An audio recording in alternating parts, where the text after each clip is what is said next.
The reptile hobby is ever evolving. There are some things that we advised 10 years ago that would seem absolutely insane today. So today, let's go over the top 5 biggest changes in the reptile hobby. My name's Adam, this is Diamond, you're watching Wickens Wicked Reptiles, stick around.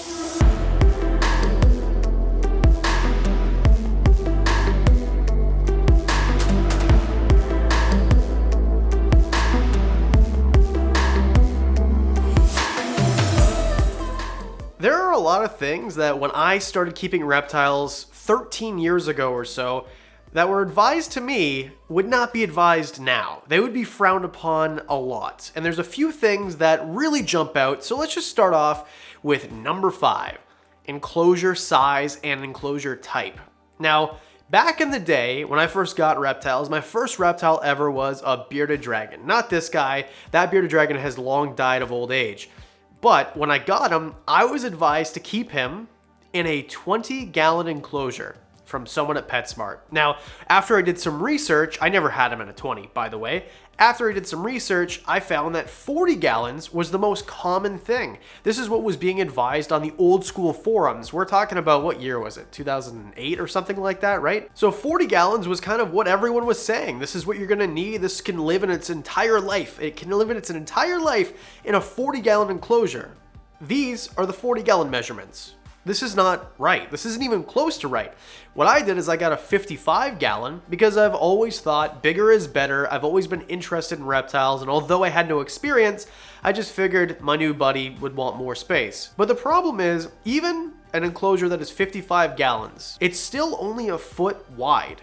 A bearded dragon is gonna get to like 2 feet-ish, somewhere around there, right? So it doesn't really even make sense. It can't turn around without like smacking itself all over. It's not even close. And after getting them all set up in this, what was a fish tank basically, it became very obvious to me that this was not right. And as we've learned and grown, now most of us who make these types of videos or care guides or really study these animals, bearded dragons as the example, 120 gallons is what I recommend. Maybe 75, like for a really small individual, I personally would never recommend this, but maybe it's not wrong. But 40 gallons is definitely wrong. Can you hear the bird squawking like crazy?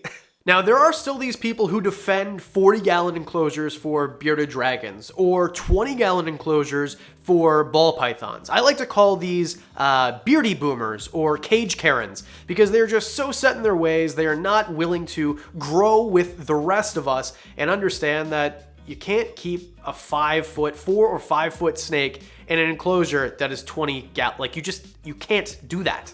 I remember seeing my first ball python as an adult. I didn't have one, I didn't do tons of research. I went to a buddy's house and he had a full grown male ball python, probably 3.5 feet, in an enclosure that was 10 gallons because the guy at the pet store told him you can keep a ball python in a 10-gallon enclosure. Now, for a small male of this size, I would recommend 75 gallons or bigger. Always bigger is better. But for a female, especially a full-grown ball python, I always recommend 120. So yes, if you're a breeder and you need to keep them in tubs, that's a different thing. But I'm talking about if you are someone who wants a pet to give them the optimal life, then bearded dragons and ball pythons should be 120 gallons. That is my opinion.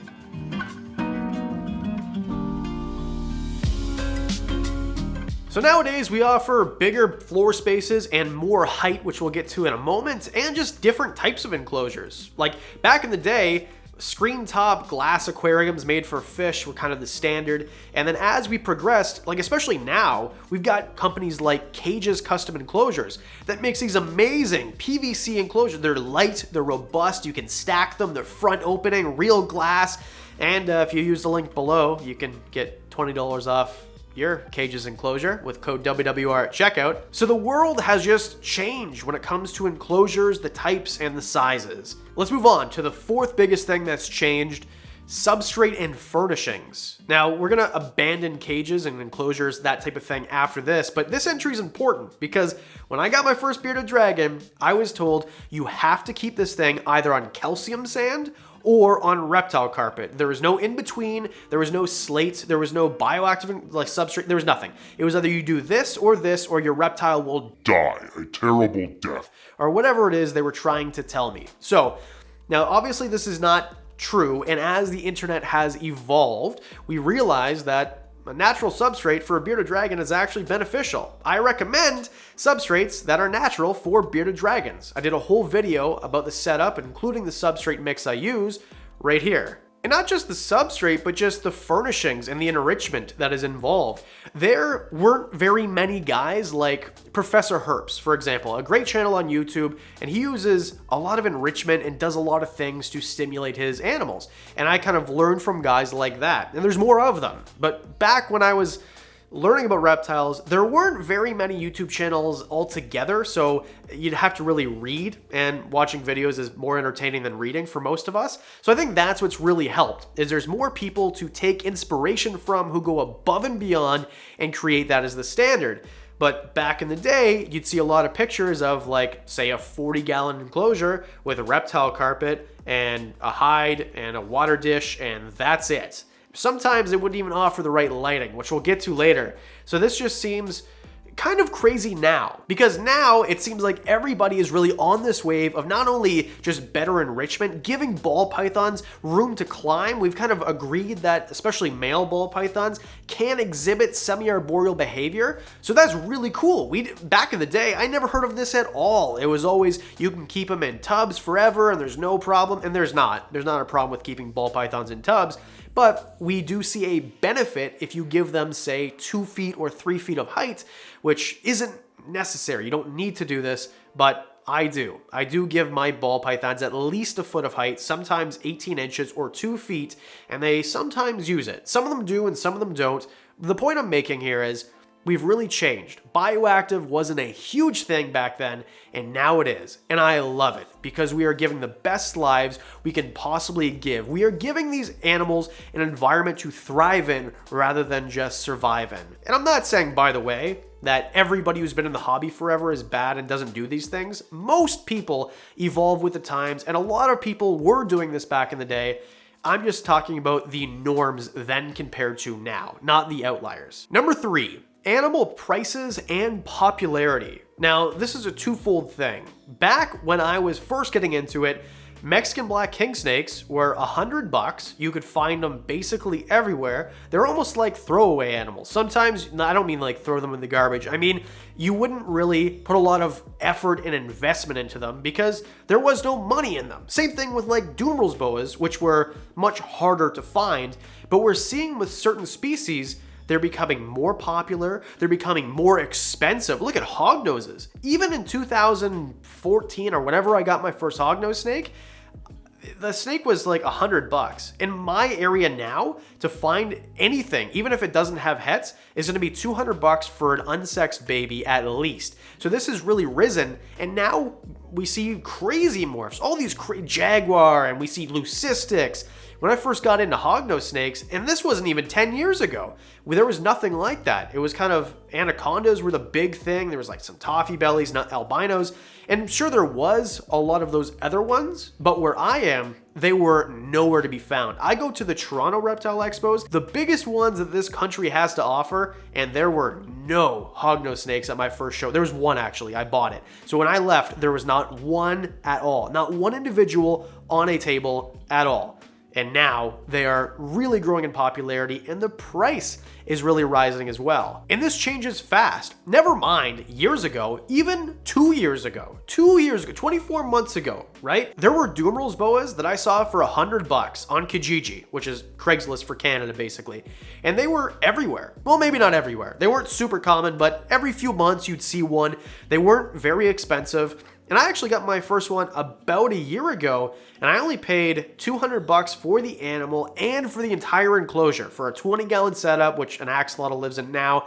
But it's like crazy now because I look at the classifieds I see and even breeders, and we're talking about $300, $400, $500, $600 for something that last year cost $200 with a setup. So it's just crazy how things really change, and the popularity changes as well, right? I think that you're gonna see a few things. I did a whole video about what I think is gonna be popular in 2021. You can watch it right there. And the best example, in my opinion, and that I've seen most recently, when I first got crested geckos 10 or 12 years ago, they were very cheap, which they still are, and they're still available.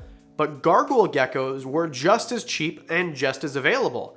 Now, gargoyle geckos, if a crested gecko is $80 for a hatchling, a gargoyle gecko is $300 or $350 just for a normal one, or something that isn't even super fancy. And maybe this isn't like this in your area. I can only say what's going on where I live. And I look on Kijiji at classifieds every day to see what's available, what the prices of things are. As someone who makes these videos, I want to stay current and up to date on what I see. And in my area, if I wanted to go find something that doesn't need to be shipped from the US or shipped across the country, the cheapest gargoyle gecko today that I can find in all of Ontario is $300. They were $80 a few years ago. Number 2, the use of ultraviolet UVB. Now, we've always recommended UVB for things like bearded dragons or uromastics or things like that because they will die terrible deaths. Turtles, tortoises, things like that. They'll die. They'll be deformed. They'll have terrible lives without it. You need it for sure. But when I first got into reptiles, blue-tongued skinks, if you put UVB on it, people would kind of look at you like, that's great, but you're wasting your time and money. They don't need it. And that is true technically, but there are certain species of diurnal lizards that now we kind of frown upon if you don't offer them UVB. And I even made a video about how I didn't use UVB with one of my skinks. Now I do. I offer them UVB. So it is different, and you do learn and you do progress. So this isn't a slam on anybody who was doing these things. Everybody learns. So there's no point of judging someone on what they used to do. What are they doing now? That's the important thing. Crested geckos is another great example. Can live perfectly healthy lives without UVB, but most people offer them at least a little bit now, or not most, but a lot of people do, because it brightens up their colors. People do see a little bit of a benefit with offering UVB to these type of species. Hognose snakes is another example. There is a theory, I have never seen definitive proof, but there is a theory that they produce better eggs. They produce more calcified eggs if you give them ultraviolet light, UVB. And this does make sense a little bit. And I have had issues with a hognose snake that made very windowy type eggs. There's a whole video about breeding them right here if you want to know what I'm talking about. But their eggs do calcify a little bit better, some people say, with UVB. All I'm trying to say here is we offer it to way more animals and we recommend it way more than we used to. And by the way, when I say we, I'm not part of like some elite club. I just mean all of us, you included, who are part of this hobby, who offer advice and try to make this hobby better for everybody. We, us, the community. And the number one biggest difference, most changed thing about the reptile hobby, diet. That is so crazy to even say. The most fundamental thing, feeding your reptile. I make the joke all the time. If you feed your reptile, it lives longer. Well, back in the day, I think I've said that 400 times in this episode, we used to offer weird foods and really terrible diets.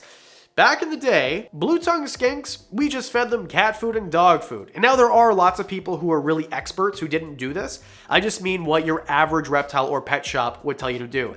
Just feed them dog food or cat food and you're good to go. Back in the day, we said for leopard geckos, even though there were Rapashis and Pangeas out there, I Googled it to see if they were available. They were.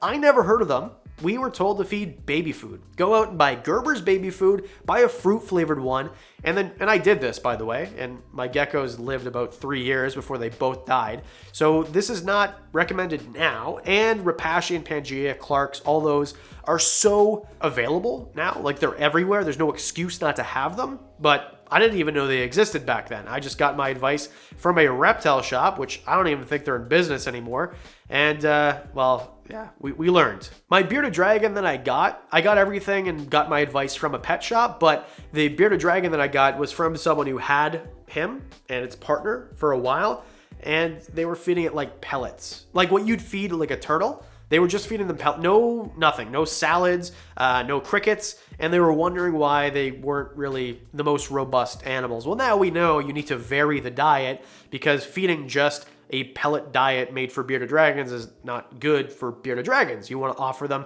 a proper diet. Again, I'll point to one more card, Bearded Dragon Care Guide, if you want to know what I'm talking about. Their diet's actually not that difficult at all. When I got Diamond, he wasn't eating salad. I convinced him to eat salad. There's ways to do it. You can make them eat their healthy diet that you're supposed to, but just the availability of a lot of things. Canned snails, which is Irwin's favorite, by the way. So I feed him a big diet. Like, he has the most diverse diet of my entire collection, maybe besides the tortoises, my cherry heads. But I never found things like a Zooman or Exoterra brand canned snail until just a few years ago. So those are available, like black soldier fly larvae. My friends at Grubterra, they offer a great service where if you're in the US, they ship right to your door super fast.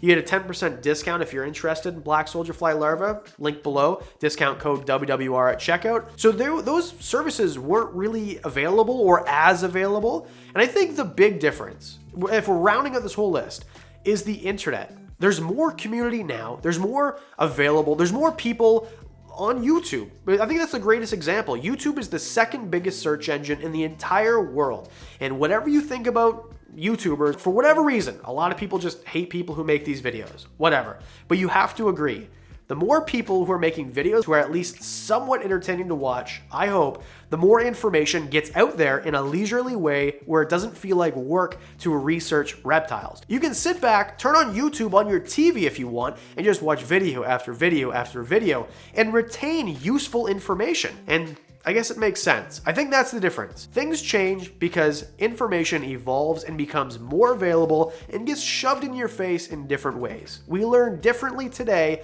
than when I was in school, and I'm not even 30 yet. This is a big difference because things evolve so fast. So there you go. Top 5 things that have really changed in the reptile hobby over the last decade or so. What do you think? When did you start? Were you one of these guys doing it 30 years ago? What do you think is different about the hobby now compared to back then? I'd love to hear it. And as always, a special thank you to my friends at Patreon. My Patreon, you guys are amazing. Thank you guys so much. One of you, again, offered the idea for this video. You get to see it early. You get discounts on the merch. You get to know about things in my collection I don't talk about on the regular channel. For as little as $1 a month, you can be part of that too. I'd really appreciate it, and so would Diamond. And I think that's it. Hit thumbs up, costs you nothing, helps the channel. Hit subscribe if you like these videos, and see you on Monday.